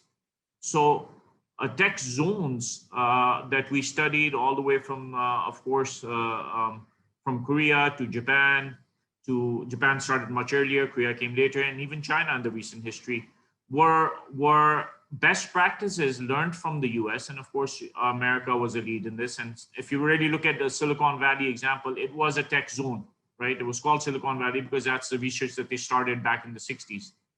So in Pakistan, this need was really required. And what it required was legislation. So the state had to back the incentives, the enabling environment, remove the hurdles, as we say, the red tape in the government, initiate a one-window response, and provide some really lucrative, I'd say, incentives for large companies to come to Pakistan, as well as our own industries to move into the zone. So what the zone actually does, if you really look at it, it reports into, of course, it's located physically in that geography of the country. So Pakistan, we take a zone out of a pocket of Islamabad or Karachi or Lahore. However, the legislation of that geographical land parcel is kind of like Silicon Valley. And how does that make sense? Well, if someone were to say that I want to locate a company from Silicon Valley to Pakistan, everyone would laugh, right? But if you said that if the same enabling environment, as well as the manpower, as well as the infrastructure, as well as the incentives, would you consider moving your operations or software development or technology research back to Pakistan because of the labor arbitrage? We could get an electrical engineer here for $20,000 per year, as opposed to someone in Silicon Valley at a six-figure salary. So the answer would be yes, that's exciting. So the ordinance for the special technology zone was passed by the cabinet in December 2020. And then of course, needed an operations team that came into being in about March, April. So it's very new. And now it's headed towards becoming a Parliament Act. What it basically is offering you is all fields of technology. So in Pakistan, we get stuck when we talk about IT. We kind of think about software development, but technology zones go beyond that. Manufacturing a chipboard is technology. Embedded systems on a microchip is technology. Software development on a motherboard is technology. It's not just software development where you're doing Java coding. So Pakistan has to move from thinking software development to systems integration, large-scale data centers, network services, cybersecurity, manufacturing high-tech devices with software enablement. How is all that going to happen? Because we have the manpower. Is you invite large technology companies, you give them incentives, and they will why will they come? Because you have the manpower at a low cost. Of course, training will take place.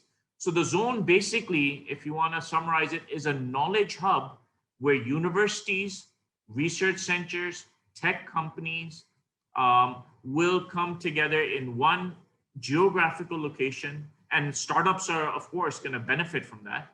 Venture capitalists are allowed. So everyone that gets a zone developer or a zone enterprise license approved by the authority gets to avail 10-year corporate tax waiver. They get a customs waiver. They get a GST waiver. They get to transfer money in and out of Pakistan. We've had a lot of issues with that. State bank regulations has approved new incentives and allowing for foreign funds exchange when you're in the zone, so venture capitalists can start coming to Pakistan. And of course, along with this, the state's responsibility is to ensure you have power, you have space, so infrastructure build, you have high speed, not ISPs, but you have direct fiber coming in, redundant fiber, so that Pakistan can really utilize and connect to the world digitally. And then of course, utilities like water, gas are having said, and the land parcel has to be provided by the state. So with that, we've designed the STZA as self-regulated. So it's going to be where the private sector comes and builds. So very little money should be sent by the state on infrastructure.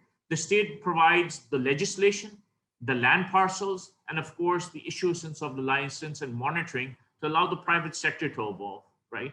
And with it, we're ensuring that, let's say 20/80 or 30/70 is for support services. And what does that mean? So that you have living quarters in the tech zones, you have leisure, you have sports, you have gyms, you have daycares.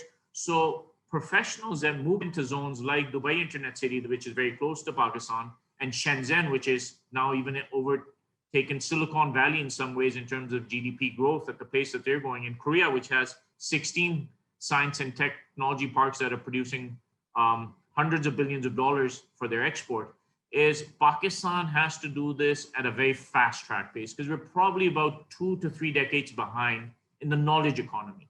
So just to summarize the concept is, if Pakistan needs to accelerate, because if we're talking about Industry 4.0, the state has to provide the technology, innovation, and entrepreneurship knowledge ecosystem for the GDP growth. You can't do that if you don't have legislation where all of the stakeholders that I've just mentioned, from a startup to a multinational to an R&D center, if they don't have an enabling environment where the state encourages them to work in a knowledge ecosystem. So I think that's a high-level overview. Of course, I've got a lot of stats if you want to share, but I think that's a high-level summary I can share with you right now. Perfect. Thank you, Mr. Amir. And I think it is great to see that the government is actively involved in promoting and facilitating businesses and providing incentives to these businesses. Also, that you mentioned, I mean, you very rightly mentioned that we have the advantage of having manpower at a very low cost, and this can create great opportunities for the country in future. If I may just ask you if you could explain, as I know that you've recently met with the Prime Minister as well, if you could just briefly explain the focus of the government currently in terms of promoting technology. Absolutely. So if you look at the structure of the Special Technology Zone Authority, it actually is not in any ministry, and that gives you the empirical evidence that how important it is for the Prime Minister and his cabinet. So this reports directly to the Prime Minister, and he is actually sitting as the president of the Board of Governors as well of the authority. So, and the composition is fantastic. The Prime Minister himself, we've got 4 federal ministers that would be connected directly with the sort of the strategic objectives of the authority. So we've got, of course, the finance minister because funding is required. You've got the industries minister because the industry is growing, IT minister, and you've also got the minister for the poverty alleviation because we're going into the rural sector with these tech zones and wealth. And then your larger component are independent board directors. So that's from Silicon Valley, we've got Toronto, we've got the Mideast, and we've also got Pakistan. And they have a very diversified experience. And this is a push from the government, directly from the Prime Minister, that he's very clear, and all the board members have heard it, the cabinet's heard it, that technology is very important for Pakistan. Very means, if I look at the top 5 strategic initiatives of the government right now, I'd say technology, innovation, entrepreneurship is probably up in number 1 or 2, hence the focus. So I see hopefully in the next budget, The ministries, of course, Ministry of IT, Ministry of Science and Technology, the Ministry of Commerce, Planning, a lot of, you'll see a lot of money will be given to develop the knowledge ecosystem that I call it. STZA is the mechanism to implement all of that, right? So everything will kind of funnel down to STZ opening zones across the country. The government's already given, when you ask how supportive, they've given a very large land parcel in Islamabad where the land is expensive, already sizable 150 acres in the main city hub has been given to STZA to build. There's 800 acres at the Lahore Knowledge Park in Lahore, and there's various other parcels in Lahore, Karachi being the biggest one. There's public sector as well as private sector land. So in the next 3 months, you'll see a rollout by the STZA on opening these hubs. We're just finalizing the rules because it's hard to distinguish between the scope where you want the zone developers and the zone enterprises to come and real estate developers to come. So we have to distinguish. This is not a real estate project. This is a human capital and knowledge project. So we're not looking for buildings. Of course, there will be buildings, but they'll be built by the private sector to house those knowledge workers. But it's not like you're building a housing society. So people will probably see for the first time, you'll walk into the first SCZA in Islamabad, and we're looking at fast track because we've got new building materials that you can put up structures very quickly. That's also technology. In December, you might see a world-class data center in some buildings in the next 6 months. So by December, inshallah. So that's how much priority the government is giving it. Perfect. Thank you. That's great to hear, and it's great to see such high-level involvement from the government side in this field. And we wish to see some big names coming into Pakistan in the near future. You also mentioned the importance of research and development, so I would like to include our other panelist, Dr. Umar, in as well. Dr. Umar, if you could also briefly explain what the National Center of Robotics and Automation is doing in Pakistan and your role in supporting startups, SMEs, and your future plans. Okay, thank you, Umar. Assalamu alaikum, everybody, and good afternoon. So I'm basically leading the National Center of Robotics and Automation, and the topic that we are discussing, the role of government. So NCRA itself is basically one of the outcomes of the government's initiative. So in 2018, there were 4 cutting edge areas which were, introduced by the government in the forms of 4 national centers. So there was the National Center of Cybersecurity, the National Center of Artificial Intelligence, the National Center of Big Data and Cloud Computing, and then the National Center of Robotics and Automation. So the center is basically based on a consortium model. We have labs in 13 different universities across Pakistan. So we have presence in all the 4 provinces and AJK as well.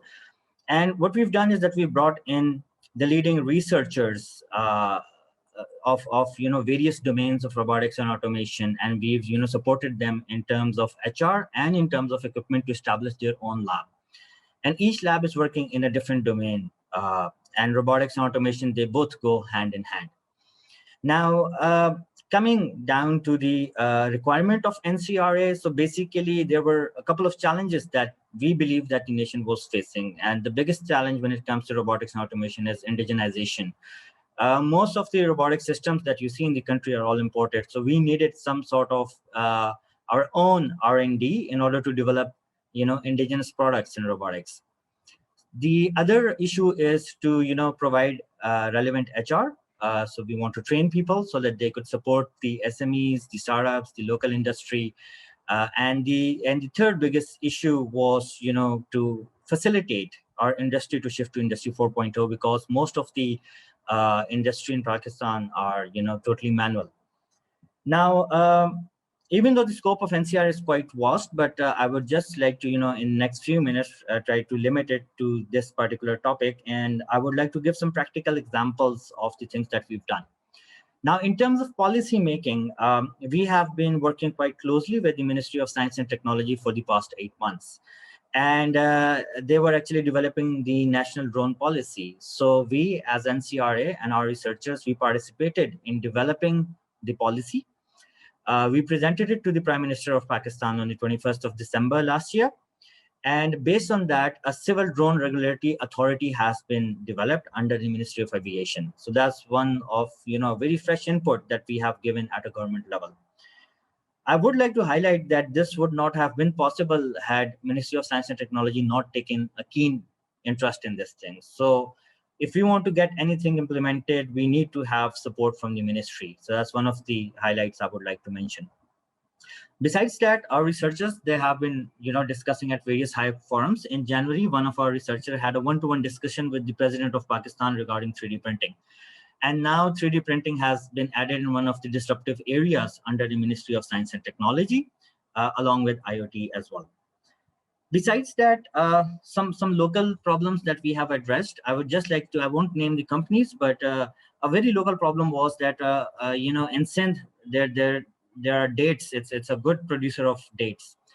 And they imported some machinery from China, which actually, pits the dates. And those machinery, even though they work fine for international dates, but for Pakistani dates, they were not feasible. So they got in touch with us, and we, modified that machine. And based on that, their productivity, their accuracy for the dates increased from 22% to 93%. So, that's another type of a support that we are giving to the local industry. Besides that, our labs at ITU, they're working on various areas. Like just recently, they've worked with WASA, and with WASA, they've automated the tube well system in Lahore. So it's basically an IoT-based system where you can actually monitor the tube wells, you can control them, you can see what the water consumption is.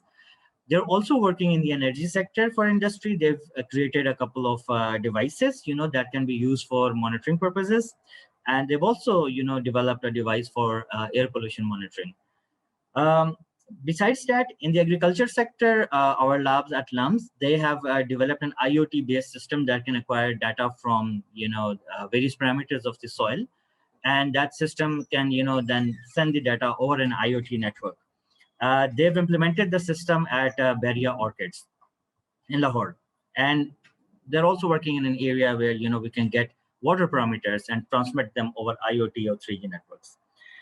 Besides that, NCRA has also been funding various projects in which some of our projects are purely IoT related. We are working on development of small UGVs that can be used in indoor warehouses. And we are also working in the domain of autonomous loaders that can be used in external environment. We also have a robotic and automation startup challenge. So we had the first round of it last year. The next round is going to be in a couple of months. And we, supported 2 startups. One startup was more on the social side towards waste management, but the other was specifically focused to Industry 4.0. And then a domestic problem of an industry in Salkot in the paint industry, where they wanted to make a automated paint dispensing machine, was developed by the startup, and that was also supported by our center. So these were just a couple of initiatives that we had taken at NCRA. Again, NCRA was established at mid of 2018, but our funding was released quite late. So just call it like in the last 2.5 years. These are some of the things that I would like to highlight. Also, till date, 6 startups have come out of the center. And we have a target of 20, for the next 1 year, that we want to reach a target of 20 startups to come out of this center. So this was a brief overview of NCRA relevant to this topic. And if there are any questions, I'm open to them. Thank you, Dr. Umar. I think it is great to see that there's work being done in many different sectors, including agriculture, aviation, energy. So that's great to see, and it's also great to see that you've already supported 6 startups, and your future plans are to support many more startups in the future as well. If anybody from the audience has any questions, they can type in the question and answer box. Yes, Samar, there's one question from Mr. Azim Sajjad. He said that don't you think there is a need for national e-strategy in Pakistan, or something like national digital transformation strategy for Pakistan? This question is with Mr. Amir Hashmi.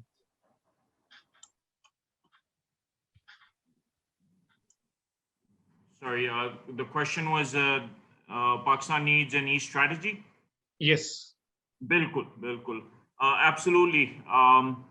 Now, the Pakistan government, if you look at it, approximately 40, 45 ministries. And then, of course, you have the provincial divide. We're not very well connected, although we have connectivity in the main hubs of Pakistan. But as you know, that across the country, digital connectivity is an issue which USF is working on it. So an East strategy that you would refer to, a digital transformation, if I use another name, is basically the transformation of how the government connects to the citizens of the state, right? So if you look at NADRA as one facing entity, if you look at SECP as another facing entity, digital transformation in a country is how ease of doing business and ease of services for the citizens of a country comes via a technology transformation. So the first step is a daunting task, is our country has very old rules of business, right? And they go back to 1973. They're called 1970 rules of business. That's how our functions work in terms of approvals, right from a ministry, right down to a section officer in a government organization. And then that's how they're distributed. Just an example, how approvals are done for financial administrative tasks, they're done on minute sheets. So your query on should it be done? No doubt. Is it on the radar of the senior members of the government? Absolutely. The thing I think, my opinion, is we're struggling with maybe in the ministries is how about to implement it, because you'll have to do it in parallel of the government working. So you're taking an old archaic system, you're doing business process reengineering, which means your processes are also old. You're transforming them, you're putting them onto a new technology platform with various softwares, you're putting encryption so it's secure, and then you're rolling this out. So I think this year, inshallah, and it's not in STJ's Special Technology Zones Authority, but of course I sit on a lot of the tech meetings. I think this year we will take a crack at doing digital transformation for the government. And all this, the end result, what's the KPI? Does it make it easier for the citizen of the state to connect to government services? That's what we're all looking at. So pray it happens. I think I saw a lot of youngsters on this call today. The youth is technology enabled. So I think we need a lot of young, talented professionals in the government offices to help. That's very, very, very rightly said. Another question which has been asked by many of the attendees, the crux of that question is one typical question: would the increased use of robotics would result in unemployment? I would request Dr. Umar Shahbaz or maybe Mr. Azhar or anybody. Dr. Umar, would you like to say something? Yes, I would. Usually when we give out lectures about robotics, so that's the first question where people ask that, okay, robotics and AI is going to take over all the jobs. What is everybody going to do? Well, my answer to this thing is that, in this world, we need to compete, and it's survival of the fittest. And I was attending a seminar about AI a couple of months back, and it was very interesting because they said that the future is of AI, and where the advanced countries are going to get so advanced in AI that they'll be using the, lower tier countries who are not advanced for data mining purposes. So, that's where things are heading. And if you do not compete with that technology and come to that par, then you will have to be used and you'll get left behind. So with the evolution of technology, people evolve as well. So it might take over some jobs. However, new jobs are going to get created.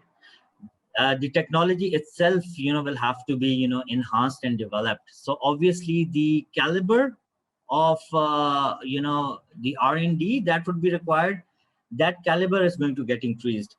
You can just simply compare, our education system with 10 years ago. Like 10 years ago, nobody knew about robotics. Nowadays, even in schools, people are using Lego kits and robotic kits. And, it's being, in STEM education, people are highlighting it to quite an extent. IoT devices are being used at school level. So what's happening here? People are actually evolving. The intellect level is evolving. And based on that, new jobs are going to get created. So that's one aspect of it. Another thing that I would just like to add over here that, when you introduce IoT or technology into your manual systems, your productivity increases. And if with productivity, your revenue increases, it has an overall positive impact on economy. And whenever there's a positive impact on economy, there are investments in new areas which are going to create new job opportunities. So these are two perspectives that I would just like to highlight, in response to this particular question. Thank you. Thank you very much. There are lots of other questions also, but I would request all of you to please send that question in email. Our email is mentioned in our invitation card, which was sent to you. There are many questions asking for recording of this particular webinar because many found it very useful. This recording of this webinar would be available on our Twitter.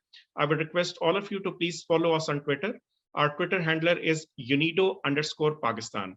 I repeat, UNIDO_Pakistan. So I would request all of you to please follow us on Twitter to get more updates and get your answers about this webinar. Over to Ms. Amna, please. Ms. Amna, you are mute, please. Yes. Yeah, thank you, Mr. Hamad. All these sessions were really informative. Now to the end, I would like to request again Ms. Nadia Aftab, UNIDO country representative, to share her closing remarks. Thank you so much, Amna. Where should I begin? I must say that Industry 4.0 and sustainability are linked twofold. And on one hand, if we talk about, how Industry 4.0 can help us achieving sustainable development, it's also reassuring that preservation of the resources on behalf of future generation is very important. On the other hand, sustainability represents the main aim of achievement for firms willing to effectively competing in the nowadays scenario. And indeed, it is very essential that technological and industrial development allow the achievement of environmental, economic, and of course, social sustainability objective. At my closing remarks, I must say that this particular workshop is going to be a starting point for UNIDO's work in Pakistan and its commitment to promote Industry 4.0 in Pakistan and making the Pakistan ready to be part of global Industry 4.0 bandwagon.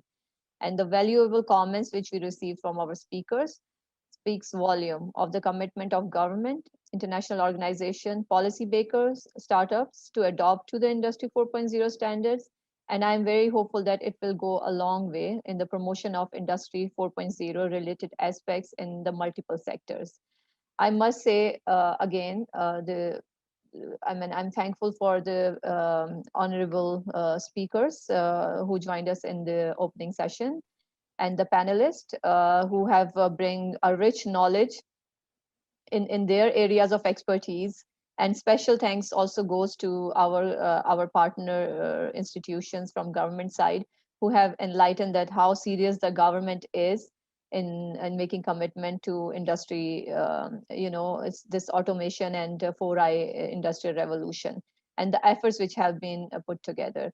And I thank you all, and I hope that this seminar would have been any sort of knowledge sharing and takeaway for you to take home. Yeah, thank you. Over to you. Thank you, Ms. Nadia. To every beginning, there's an ending. So this workshop has come to an end. And once again, I would like to thank everyone who has attended by gracing this workshop today with their presence. We truly appreciate it, and have a good evening. Stay safe. Thank you very much. Thank you very much. Thank you. Bye-bye. Thank you, everyone. Bye-bye. Thank you. Bye. Thank you. Bye-bye.